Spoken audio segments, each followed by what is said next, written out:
വീണ്ടും പത്തനംതിട്ടയിലേക്കൊന്ന് പോവുകയാണ്. അവിടെ റാന്നിയിൽ അടിസ്ഥാന സൗകര്യങ്ങൾ ഇല്ലാത്തതിനാൽ ശബരിമല തീർത്ഥാടകർ ദുരിതത്തിലാണ്. പേട്ട ബോട്ട് ജെട്ടിക്കടവിൽ ഇടത്താവള സൗകര്യങ്ങൾ ഇല്ലാത്തതാണ് തീർത്ഥാടകരെ ദുരിതത്തിലാക്കുന്നത്.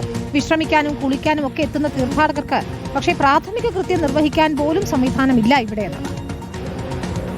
എല്ലാ വർഷവും ജനുവരി 1 മുതൽ മകരവിളക്ക് ദിനം വരെ റാന്നി അങ്ങാടി പഞ്ചായത്തിൽ ഉൾപ്പെട്ട പേട്ട ബോട്ട് ജെട്ടിക്കടവിൽ തീർത്ഥാടകരുടെ നല്ല തിരക്കാണ് അനുഭവപ്പെടുന്നത്.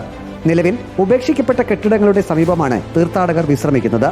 പമ്പാനദിക്കരയിൽ സർക്കാർ ഭൂമി ഉണ്ടെങ്കിലും ടോയ്ലറ്റ് സൗകര്യം ഒരുക്കിയിട്ടില്ല. ജനുവരി 1 തൊട്ട് 16 തീയതി വരെയാണ് ഇവിടെ അയ്യപ്പന്മാർ വരുന്നത്. അവർ വരിക എന്ന് പറഞ്ഞാൽ 3-4 ബസ് വന്നിട്ട് ഇവിടെ വന്ന് തങ്ങിയിട്ട് ആറ്റില് തുണിയൊക്കെ കഴുകി ഇവിടെ ഭക്ഷണം ചെയ്ത് പാചകം ചെയ്ത് ഇവിടെ അടുത്തൊരു ശാസ്താക്ഷേത്രമുണ്ട്, അവിടെ പോയി പൂജയൊക്കെ കഴിച്ചിട്ട് ഇവർ പോകത്തുള്ളൂ. ഇന്നിപ്പോൾ ഇവര് രാവിലെ വന്നവരാണ്. ഇവർക്ക് ബാത്റൂമിൽ പോകാനുള്ള സൗകര്യമില്ല. തൊട്ടടുത്ത് ശാസ്താക്ഷേത്രമുണ്ടെങ്കിലും ഇടത്താവള സൗകര്യങ്ങൾ ഒരുക്കാൻ ദേവസ്വം ബോർഡും തയ്യാറായിട്ടില്ല.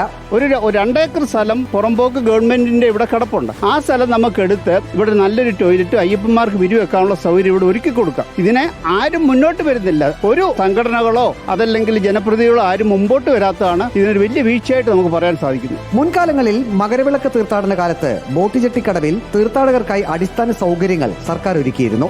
നദിയിൽ ആഴമുള്ള ഭാഗമായതിനാൽ സുരക്ഷയ്ക്കായി ഗാർഡിനെയും മുൻ വർഷങ്ങളിൽ നിയോഗിച്ചിരുന്നു.